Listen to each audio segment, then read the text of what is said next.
ఓం సాయిరాం. బాబా ఎప్పుడు ఏ రూపంలో వచ్చి తన బిడ్డలను కాపాడుతారో ఎవరూ ఊహించలేరు. ఒకసారి ఒక భక్తుడు తన కుటుంబంతో కలిసి అర్ధరాత్రి వేళ కారులో ప్రయాణిస్తున్నప్పుడు జరిగిన అద్భుతమైన లీల ఇది. ఈ కథలోకి వెళ్లే ముందు మీరు కూడా బాబా భక్తులైతే కామెంట్ బాక్స్లో ఓం సాయిరాం అని టైప్ చేయండి. అలాగే ఇలాంటి మరిన్ని బాబా లీలల కోసం మన ఛానల్ని సబ్స్క్రైబ్ చేసుకోండి. సందీప్ అనే భక్తుడు తన భార్య తల్లితో కలిసి షిరిడీ దర్శనం ముగించుకుని తిరిగి వస్తున్నాడు. సమయం రాత్రి 2 గంటలు కావస్తోంది. రోడ్డు చాలా నిర్మానుష్యంగా ఉంది. సందీప్కు విపరీతమైన నిద్ర వస్తోంది.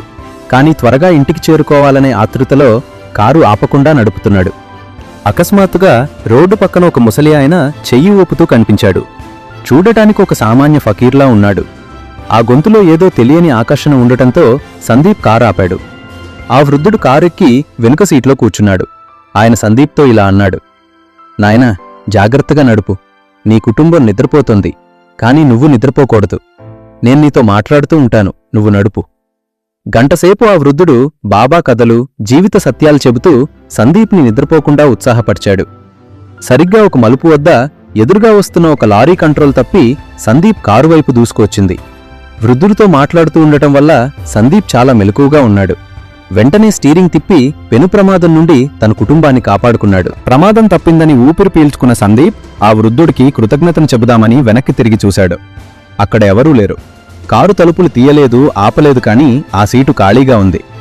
సందీప్ భార్య తల్లి నిద్రలేచి ఎందుకు కారు ఆపావు అని అడిగారు. సందీప్ ఆ వృద్ధుడి గురించి అడిగితే వారు ఆశ్చర్యపోయి, కారులో మన ముగ్గురం తప్ప ఎవరూ లేరే, నువ్వు ఒంటరిగానే కారు నడుపుతున్నావు కదా అని చెప్పారు.